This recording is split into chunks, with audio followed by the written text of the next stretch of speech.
nggak jual tanah, Bung Agung ke Amerika. Tapi kan nggak jual sapi. Sapi batur. Sapi. Motivasi karena ini pertandingan hidup dan mati. Betul. Eta seri timnas Indonesia tetap lolos atau enggak ya? Tetap kalau. Tetap Kalau. Halo Bray, welcome back ke YouTube channel. Jumpa lagi bersama Mang Ino di acara Ngobok Bola Sepak. Ngobok kali ini Mang Ino ditemani oleh seseorang yang sangat fanatik banget perihal persepak bolaan di duniawi ini.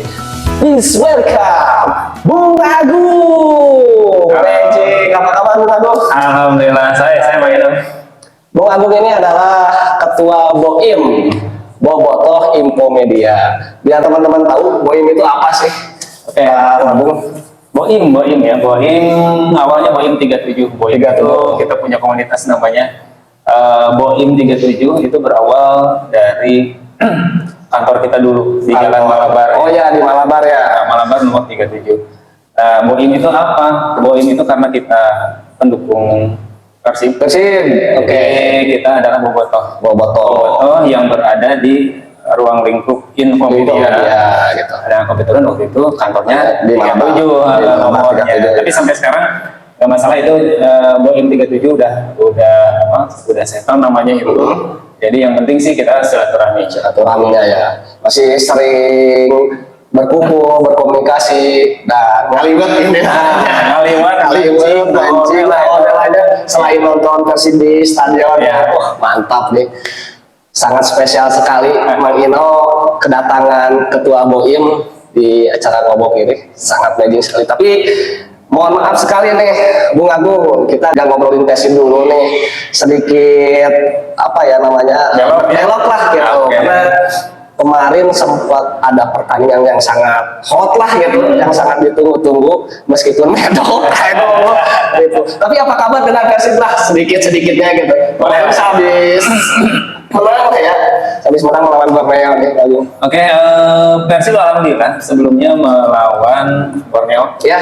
Melawan Borneo, suasana mulai dari pengambilan tiket, kemudian antrian masuk ke stadion, kemudian kondisi di stadionnya luar biasa. Luar biasa pasti. Nah, mungkin itu salah satunya yang membuat Persib bisa menang kemarin ya, karena dukungan Bobotoh baik itu yang ada di stadion maupun yang di depan layar televisi, itu tentunya menjadi semangat yang luar biasa untuk Persib. Spirit banget, energi lah ya, sehingga skor akhir itu 3-1 ya. 3-1 luar biasa. Luar biasa itu. Ya itu Persib mudah-mudahan ke depan besok melawan Bangkok bisa lebih termotivasi, karena ini pertandingan hidup dan mati. Betul. Tapi daripada ngomongin Persib, kita kembali ke gimana? Iya. Nanti kita ada pembahasan lain mungkin. Betul, ini nanti khusus untuk siapa sih Bangkok ini ya. Kita khususkan gitu. Kita balik ke tank top ya. Untuk pertandingan Indonesia kemarin, gimana, apa yang mau dibahas nih? Oke, untuk pertandingan timnas Indonesia ya gitu. Jadi seperti yang kita ketahui ya Bung Agung, timnas Indonesia pada saat melawan Filipina itu mengalami kekalahan yang sangat mengenaskan menurut saya. Betul tidak?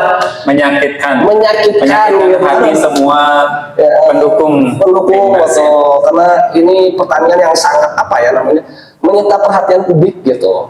Setelah kita gagal Piala Dunia, saya tos nggak jual tanah, Bung Agung ke Amerika. Tapi kan nggak jual sapi. Sapi batur. Sapi batur. Gagal oke ke Piala Dunia. Tapi ya sudahlah ya, kita ambil pelajaran ya. Betul ya, sudahlah kumade dah, bubur guys jadi nasi guys jadi bubur. Bubur guys jadi leupeut ya gitu. Ribu. Jadi ini Pak Agung, pada saat kemarin pertandingan SEA Games 2025 khususnya Indonesia melawan Filipina gitu, itu adalah salah satu laga yang sangat menyita perhatian publik gitu di tanah air ya. Gitu. Meski Indonesia datang dengan status unggulan gitu, yang mendominasi permainan, hasil akhir itu justru sangat berbicara berbeda Agungnya gitu. Sebuah kelengahan dan sebagainya macam apa ya namanya kondisi situasi gitu. Penilaian Bung Agung nih dari hasil jalannya pertandingan itu seperti apa? Kemarin penilaian sih seru ya. Seru.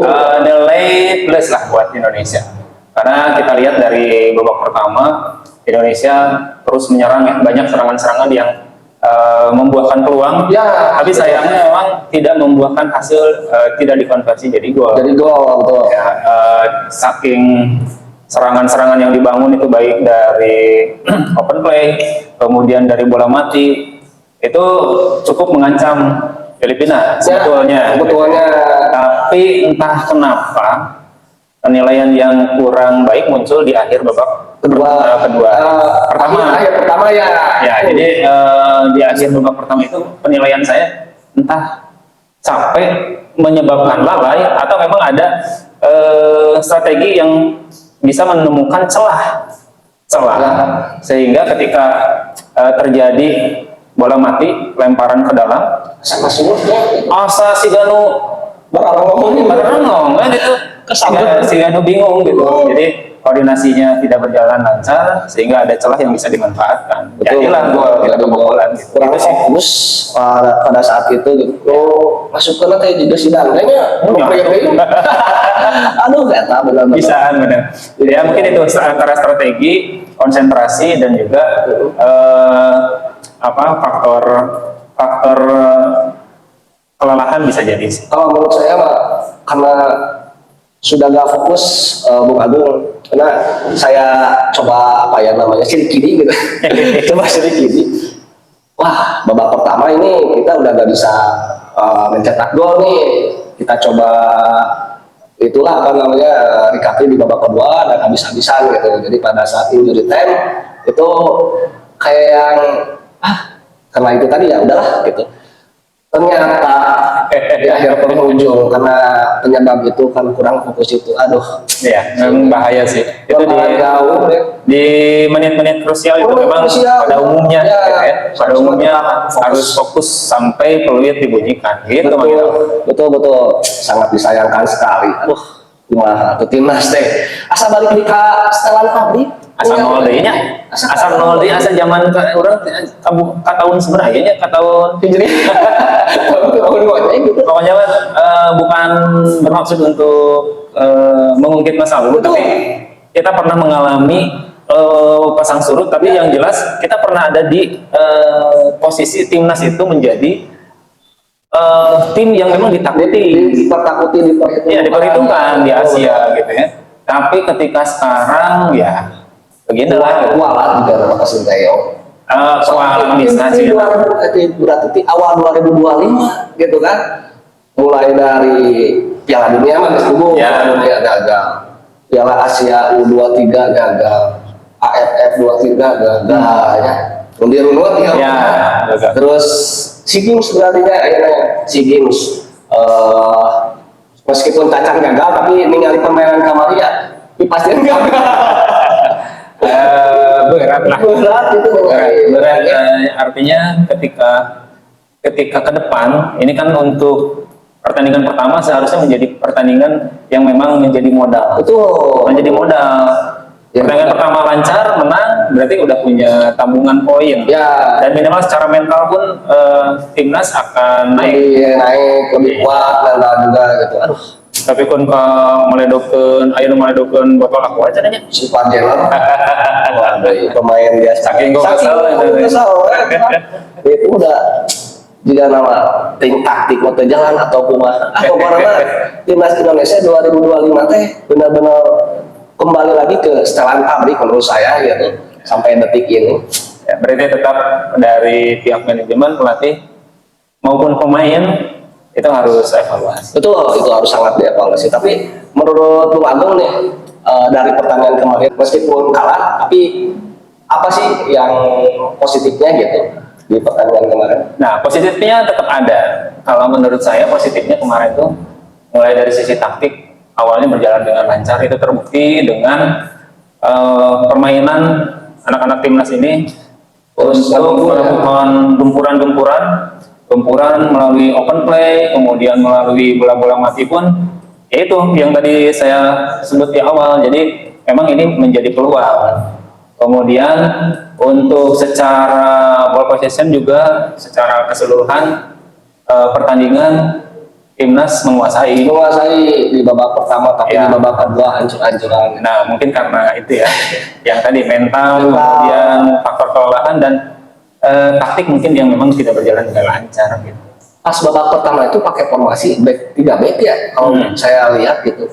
Itu sebetulnya berjalan dengan lancar gitu, berjalan dengan mulus taktik tersebut. Cuman yang tadi Bung Agung sampaikan, tidak jadi gol lah, peluang-peluang emasnya gitu. Cuman yang sangat disayangkan di babak kedua ini, apa ya namanya, diganti formasinya jadi lepas. Jadi penyesuaian lagi. Iya.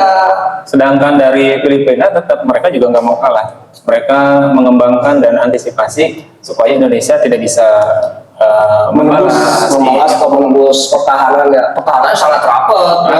Luar biasa. Sudah belajar dari laga-laga sebelumnya Filipina juga gitu, cara meredam serangan timnas Indonesia. Itu saya akui timnas Filipina itu apa ya namanya, berkembang dengan pesat gitu. Dan ini sejarah banget ya. Waduh, betul, Filipina gitu. Betul. Biasanya Filipina susah gitu ya, dalam tanda kutip sulit untuk mengalahkan Indonesia, tapi sekarang mampu mengalahkan Indonesia. Aduh, itu waktu yang AFF kemarin mah wajar lah ya, kalah juga gitu, yang masih dipegang Sinteyong gitu, karena kan masih menggunakan pemain muda gitu, yang diproyeksikan untuk ajang SEA Games ini gitu, dan lawannya pun ya senior, itu oke lah gitu. Tapi secara permainan tuh greget banget gitu ya pada saat dipegang Sinteyong itu meskipun kalah. Tapi yang ini tuh saya udah ketembak saya tuh. Pilih ceredeun saya. Babak kedua getos aclok-aclokan saya. Dia tadi itu fokus nonton. Udah yakin mau kabales ya. Jadi hasrat saya tos pada hilang gitu ya. Pak Bung Agung. Iya lah mau tinggal di kamar itu. Nonton timnas ya. Nanti sih aduh ya rek ditonton asa hoream gitu ya, tinggal di permainan itu ditonton asal lebar gitu, sebenarnya sikap Persib gitu ya, beberapa menit terakhir teh ayah hasilan gitu ya. Tapi terlepas dari itu memang terus terang meskipun kita sedang membahas positifnya, ya tetap harus ada yang dievaluasi. Betul. Beda nonton nonton Persib gitu, hasratnya teh sangat menggebu-gebu meskipun tertinggal. Saya yakin ini pasti dibalas gitu. Greget nungguan dia golnya di menit sabaraha gitu. Tapi yakin gitu ya. Yakin. Beda dengan timnas ayeuna gitu. Pas dipegang Sinteyong sampai greget meskipun kamu bola gitu. Ini pasti dibalas. Bener gitu. Terjadi lah gitu. Ayeuna mah geus kamu bola teh asa hese gitu. Kamu bola geus mentok we. Mentok asli. Aduh, kumaha timnas. Ripuh timnas ayeuna. Kualat di Sinteyong asli. Saya kacau. Jadi kudu diganti jika nama pelatih diganti atau memang menurut saya koordinasi tim strategi harus benar-benar dijalankan. Pelatih memang saya lihat di media gitu, pelatih akan memperbaiki mulai dari sisi strategi, kemudian komposisi pemain dan lain-lain. Tapi ya balik lagi, pelatih bagus tanpa pemain yang oke, dukung tidak akan jadi tim yang bagus. Begitupun sebaliknya, pemain-pemainnya oke, pemain-pemainnya dalam tanda kutip impor semua gitu kan, tapi pelatihnya kurang bisa membuat strategi yang benar-benar pas gitu ya tetap nggak bisa. Jadi pertama ditambah satu lagi, mudah-mudahan apapun yang terjadi para supporter tetap mendukung. Ya sih sebetulnya. Tapi saya yakin supporter juga udah pada lulus gitu. Yang saya baca di IG komen-komenan gitu untuk timnas saat ini gitu, asal lulus. Beda dengan zaman Sinteyong gitu, sangat menggebu-gebu, sangat antusias. Lapangan beb wae arek U23 senior atau U17 gitu. Pas hari kemarin aduh saya mau dengan cocok kamari Pasigim turun ke U17.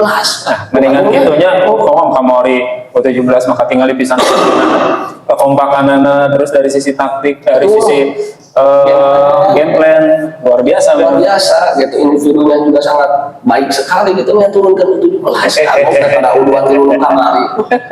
Kamari gepan pas AFF-nya ku si Gerard Tembung.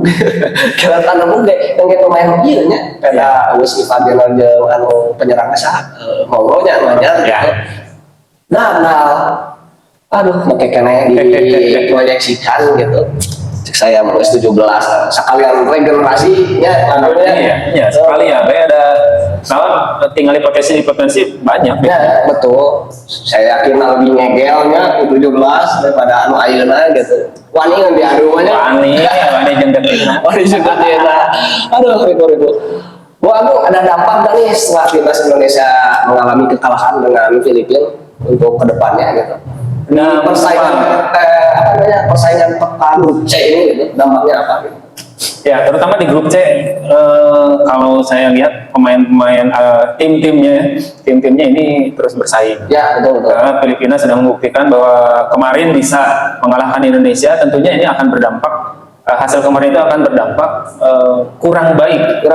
Ya, kenapa? Karena dengan kalahnya Indonesia kemarin, tentu itu akan sangat memperburuk atau akan sangat mempengaruhi beban timnas untuk kedepannya.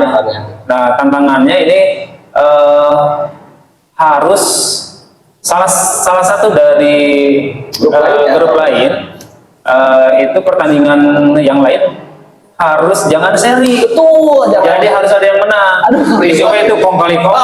Seri kan kalah karena Indonesia seasup gitu kan. Bisa jadi. Selain itu memang Indonesia harus bisa mencetak gol lebih banyak di pertandingan selanjutnya. Yang Myanmar berarti. Ya. Nah, Myanmar memang sih kalau dilihat dari sejarah gitu ya, Myanmar itu tidak terlalu berat sih untuk ya, betul. Tapi memang Myanmar kadang-kadang kalau melawan Indonesia teh sok ngegel, abang-abangan dong. Nah, iya bener ngegel. Disangka-sangka ujung-ujung bisa nyetak gol pertama gitu aja. Ya, memang bukan unggulan tapi Myanmar bisa jadi harus diperhitungkan ya, supaya tidak jadi batu sandungan gitu. Betul. Bahaya. Reputasi pelatih mengenai Myanmar itu. Kebayang emang reputasi. Banyak udah ngimpor di Sintayong sih balik kayak gitu. Wudu sama ame tekualat gitu meskipun kayak ancur-ancuran di Sintayong penting mah balik kelar lah gitu. Tapi lamun Bojan anu ditarik tuh mah. Saya setuju Bojan. Setuju. Kenapa setuju? Karena Bojan itu mempunyai atau sangat kaya dengan taktik gitu, sangat kaya dengan strategi gitu. Cuman Bojan kan belum pernah melatih timnas ya, pasti klub gitu. Karena klub dengan timnas itu penanganannya berbeda gitu. Nah, kalau misalnya Bojan ditunjuk jadi pelatih, seluruh masyarakat Indonesia khususnya pencinta bola harus memberikan apa yang namanya kesempatan lah gitu ke Bojan Hodak ini gitu. Jangan sampai ketika memang baru aja melatih terus bertanding mengalami kegagalan langsung teriak out gitu.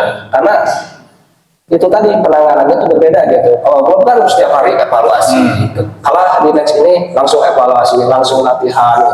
Kalau timnas kan udah beres pertandingan, udah beres event, balik kumpul lagi ini susah gitu, lama gitu. Tapi kan Persibnya enak karena ya kalau ditinggalkan ke Bojan udah Persib bangun lah.